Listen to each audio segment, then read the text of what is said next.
Yeah. What you think about that? He didn't do it. Fuck out of here. All the evidence that's out there. Listen, hold on. If they find a dead body in me and your car, and this is our car, do you think they'll let me and you stay out like long? They got all, so think about this. Charleston White just flipped the whole narrative and claimed David was innocent, with receipts nobody saw coming. What he revealed got people shook, making folks question everything they thought they knew. When news broke that remains were found in a Tesla linked to 20-year-old music star David, the internet lost it. People pointed fingers before facts dropped. The media already labeling him. Fans picking apart his songs. Brands dropping him instantly to save face. But through all that noise, Charleston White stepped up. Loud, raw, and never holding back, he said what most wouldn't dare. David didn't do it.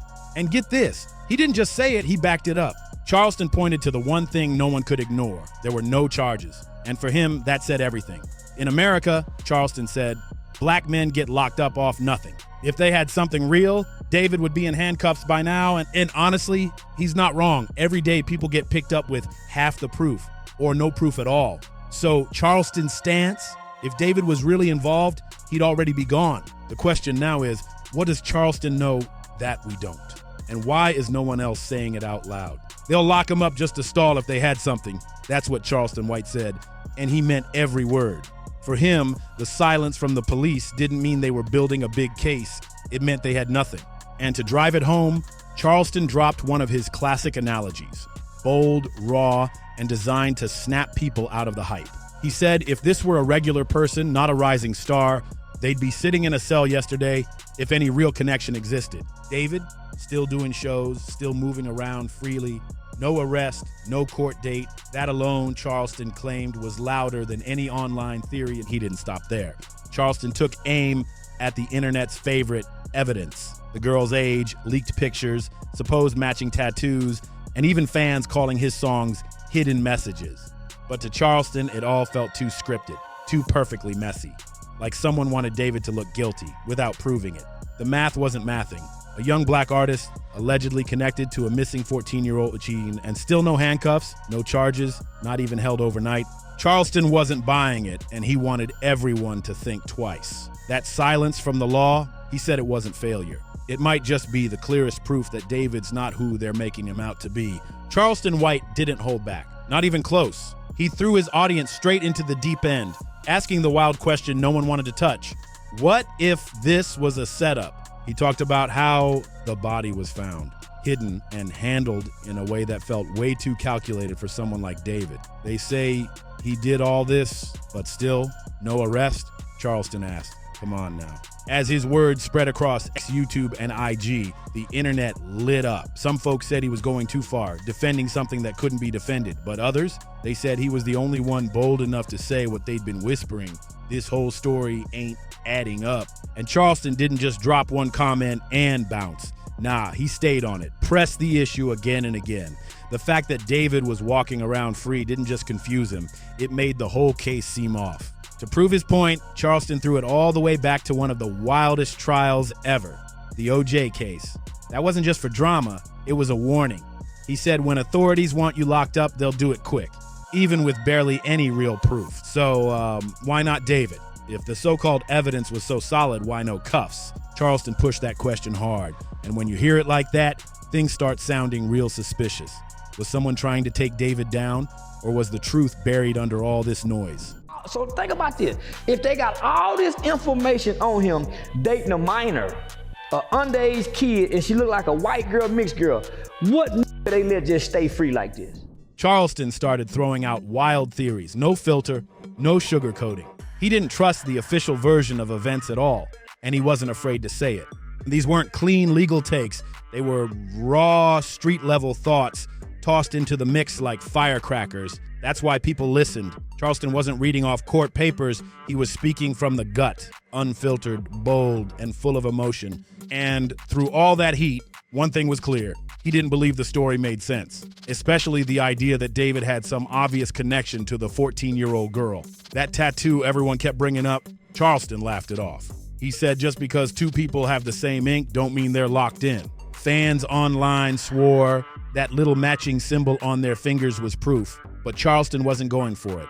He said it looked more like people trying to stretch the truth to fit a headline than real proof of anything. Yeah. Then came the line that set social media on fire. Charleston aimed the heat at the girl, and that sparked outrage. The way he said it, cold, no empathy. But to him, this wasn't about disrespect. It was about making people question a story that felt too easy. Critics snapped back hard, said he was blaming someone who couldn't speak for herself, said he crossed the line. But others backed him, saying Charleston was just forcing folks to see another side, one that the media wouldn't touch. Charleston White doesn't care about comfort. He cares about truth, even if it makes people squirm. And for him, the biggest red flag, race. He repeated it over and over. They don't let black men walk from this kind of stuff, not in America. That line spread fast. To Charleston, it was the most solid logic out there. If David really did all that, he'd be locked up already. And that's why Charleston stood out while others picked apart lyrics and tattoos. He zoomed out and asked the hard question. Why is this man still free? He wasn't playing defense for clout. He was breaking down a system he believed was built to break people like David. He wasn't just talking about one case, he was calling out a pattern. Charleston had seen how things usually go. Young black men get blamed quick, judged even faster. So when this case dragged on with no charges, that smelled off to him, like something deeper was going on behind the scenes. By now, Charleston wasn't just raising questions, he was daring folks to prove him wrong. He spoke with the energy of someone who's watched injustice all his life. To him, none of it made sense. A teen found in David's Tesla, people saying they had a connection, lyrics being used like clues, and still nothing? Charleston looked at the same details the world saw and said they proved nothing. In fact, he believed there was too much so-called evidence. To him, that made it all look suspicious. He flipped the script entirely. If guilt was real, he argued, the system would have pounced, especially on a young black man in the spotlight. The silence? That wasn't mercy. It was a sign something deeper was going on. Charleston started asking the questions nobody wanted to touch. What if this ain't even David's mess? He said. What if it's all staged to look clean, but it's fake underneath? Those what ifs caught fire online. Some folks called him reckless. Others, they leaned in. Because let's be real, setups ain't rare in the world of fame. And Charleston knew how to keep that tension hot. Over and over, he circled back to one fact. David is still free. So you mean to tell me OJ was found with a bloody glove, he was arrested immediately? Immediately, with all the circumstantial evidence they found on OJ, they placed it. So you mean to tell me they got all of this on this and he still get to move freely amongst America? Now folks were saying he dated a 13-year-old, that there were links, photos, rumors, but no arrest, no charges. You really think if this was real, police wouldn't have grabbed him by now? Charleston asked. His answer, he didn't do it. That's the hill he stood on, and he knew people were gonna hate him for it. Critics said he was crossing a line, ignoring a child's story, making excuses, but Charleston wasn't fazed. He never backed down from heat. He lives in it. Charleston wasn't letting up. He told people to look back at every case where young black men got snatched off the streets over rumors, locked up over maybes. And now here's David with cars, songs, photos, and headlines tied to him, yet still free. Charleston said that wasn't luck, that was proof. Millions online paused to think. Even if they didn't agree, they had to admit Charleston made folks question things. But his defense of David didn't just come out of nowhere. To get why his words went so viral, you gotta know who Charleston is. This ain't just some loud voice on YouTube. He's lived the chaos he talks about. Born in Texas, 1977, by 14, his life had already gone off the rails. One night outside a Foot Locker, things turned violent. A man lost his life. And Charleston, just a teen, was charged as an adult. He got locked up till he was 21. That moment changed everything. Some people say it defines him. They use it to claim he's got no place speaking on right or wrong, that he can't defend anyone with a past like his. But Charleston, he sees it different. That story is why he does speak. Because he knows what it's like to be thrown into the system. He knows how fast things move when you're young and black, and how rarely you get grace. So when he says David might be innocent, he's not just talking, he's speaking from lived experience. Charleston's whole brand comes from his past. That one life-altering mistake as a teen, it's the fuel behind everything he says today. After prison, he tried to flip the script, became an activist, even started HOPO, hypocrisy over politics, to keep kids away from gangs in the streets. For a minute, it looked like he was chasing real change, using his story to help others avoid the same trap. But Charleston was never meant for quiet redemption. He's loud, he's messy, he needs to shake things up. And by the 2020s, that's exactly what he was doing. Louder than ever. He made a name going at everyone, rappers, politicians, whole communities. Didn't matter if it was T.I., Boozy, or whoever. Charleston used their names to push his own message and stir controversy. And it wasn't just words. He dragged their families, questioned their parenting, clowned their reputations. Every call out went viral. Every feud brought more clicks. And every time people had to ask, is this man telling truth or just chasing clout? One wild moment, his beef with streamer Adin Ross. In 2023, Charleston pepper sprayed one of Ross's crew on camera. No filter, no warning. Chaos erupted and legal threats came flying. Then there was the comedy show incident. Hecklers in the crowd, and instead of cooling things off, Charleston pulled out stacks of cash and taunted them. To some, Charleston's antics are comedy. To others, straight up proof that he's no activist, just a man chasing shock and spotlight. But that's exactly why folks can't stop watching. He's a walking contradiction. And one day, he's bashing gang life and talking about accountability. The next, he's online mocking tragedies and laughing when people lose their lives. In September 2025, Charleston went viral again after going off on Charlie Kirk's family, right after his passing. Called it white on white crime and laughed, cold, ruthless, but so very Charleston. And that's the thing, he's part critic, part chaos agent, always unpredictable. So I'm saying, let me think outside the box. Maybe his mama done it. Maybe her mama done it and set him up. Maybe one of them racist uncles or cousins don't like her. Maybe the other boyfriend done it. Maybe the pimp who was sex trafficking her for the last year when she ran away done it. And I know they said, man, he wrong for calling her a little hoe, but she was. Little girl don't run away from home, little hoes and little. So when he turned his focus to David's case, people paid attention. Not just because of what he said, but who was saying it. Charleston's name carries weight. His voice doesn't float quietly, it claps. And this time, his beef wasn't with a rapper or a politician, it was with the system itself. By the time he backed David, Charleston already had a messy record. Scandals, viral rants, and endless headlines. He wasn't some fresh outsider stepping into controversy. He was the controversy. And his presence made things louder, way louder.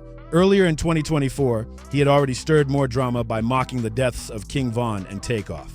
Not just mentioning them, he laughed, dismissed their legacies, called it the natural end for the streets. That moment sealed it. For many, Charleston didn't play by the usual rules. This was the moment Charleston stopped being seen as a reformed activist and fully became a professional troublemaker. Then came his feud with Boozy Badazz. Charleston didn't just diss him, he came for his fatherhood. Said Boozy was setting his kids up for the same chaos he once lived through himself. That hit deep. And when Boozy clapped back, Charleston turned it up. He tossed out threats that danced between jokes and something more serious. To him, it was just being real. To others, it sounded like harassment. Even the police weren't safe. Charleston called out departments, clowned police chiefs, and once even claimed he'd shoot back if cops ever came at him. Now remember, this is the same man who preached against gang life. But then he'd hop on live and flash weapons or stir beef like it was sport. The contradictions, endless. But somehow, Charleston thrived in the mess. By 2025, he wasn't just an activist, he was a walking headline. Whether he was trolling rappers, waving guns on Instagram, or dragging celebrities in interviews, Charleston had turned controversy into currency. So when he started defending David, critics didn't flinch. They said, here he goes again. To them, it wasn't about truth, it was about clicks. And they had a point. A rising pop star caught in the middle of a scandal, that's prime content for someone like Charleston. Charleston didn't keep his thoughts quiet. He shouted his defense of David across YouTube, TikTok, and X, where millions tuned in. That one clip, stripped of context, it blew up instantly. Some laughed, others agreed, and tons of comments said the same thing. I don't like Charleston, but he's not lying. That's the wild power he holds. Folks may hate him, but they can't stop watching. His reputation's always under fire, yet his voice keeps getting louder. So when he stood up for David, people had to listen. Not because he's polished, but because he's real, raw, and always unpredictable. But this wasn't just about David to Charleston, it was personal. He saw himself in the young star, Another black teen caught in a system that moves fast and shows no mercy. Charleston had been there. At 14, he was locked up, a mistake that followed him forever. So when he looks at David, he doesn't just see a headline, he sees a mirror. He spent years telling people that America doesn't wait for proof when it comes to black youth. They don't hesitate. That's why he kept saying they don't let black men walk free from stuff like this. To Charleston, David being free meant one thing. It wasn't real. Because if the system was sure, David would be gone already. To Charleston, the fact that David was still walking free meant something. Underneath all the noise, there was a real connection. David, just like Charleston once was a young black man caught in a story he didn't write. Whether guilty or not, the world had already judged him.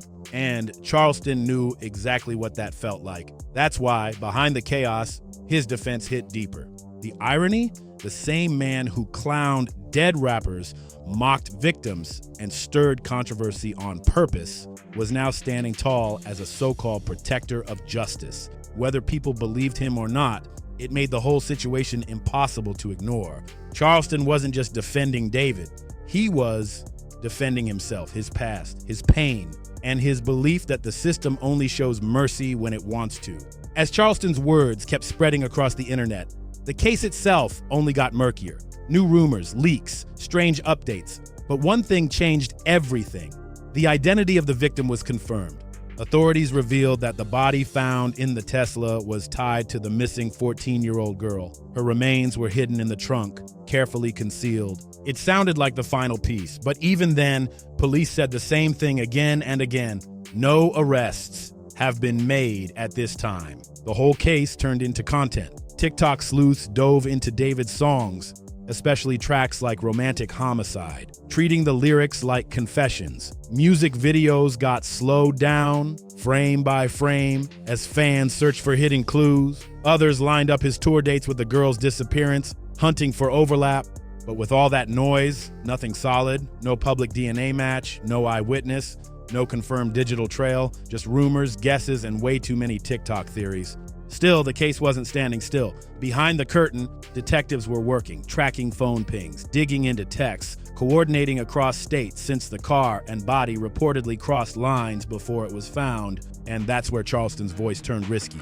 When he went public claiming David was innocent, he wasn't just defending, he was shaping the whole story.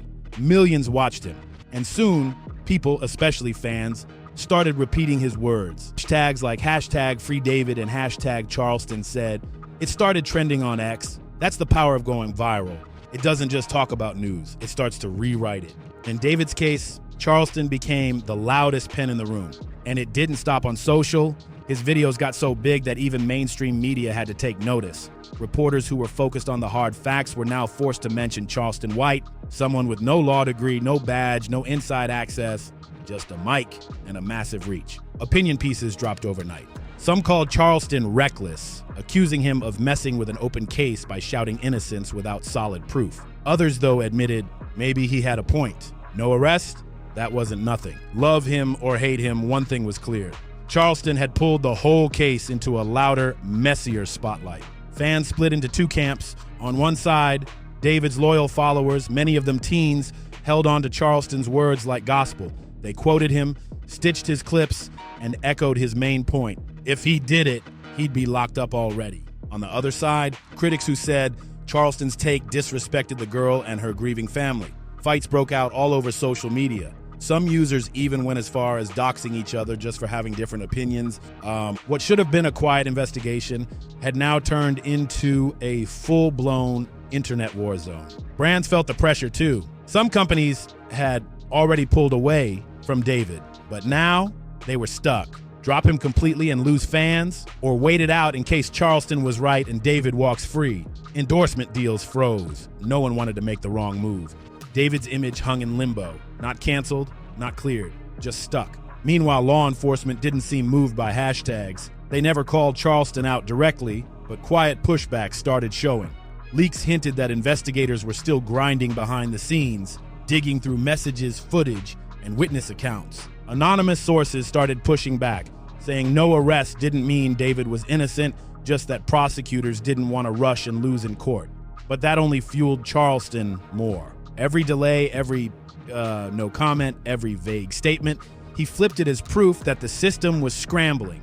To him, the silence wasn't strategy, it was a cover-up. And the longer they stalled, the louder Charleston's voice got. The internet kept asking, why hasn't David been charged? And no one had a straight answer. That silence, Charleston turned it into momentum. What started as a crime story had now exploded into something way bigger. This wasn't just about David, it was about race, justice, fame, and who really gets to decide guilt when viral voices drown out official ones. And leading the charge, not a judge, not a cop, not even a lawyer. It was Charleston White, and as weeks turned into months, the case stopped being just an investigation. It became a reflection of us, how we treat celebrity scandals, how we chase headlines, and how fast we judge without facts. Charleston was louder than law enforcement, bolder than legal experts, and more viral than the journalists trying to stick to the story. Meanwhile, the real investigation moved quietly. Detectives followed digital trails. Federal teams worked across state lines. But to David's fans, none of that mattered as much as Charleston's words. Flawed or not, Charleston's words gave people something to hold on to, a script to fight back against headlines. And in this digital age, sometimes the story hits harder than the facts. Fans, media, even brands, everybody stuck in limbo, just waiting for charges, waiting for an arrest, waiting for something real. And while they waited, Charleston thrived because the longer nothing happened, the stronger his voice sounded. No proof, no cuffs. That silence echoed louder than any evidence. The case isn't closed. The truth's still foggy. But one thing's clear.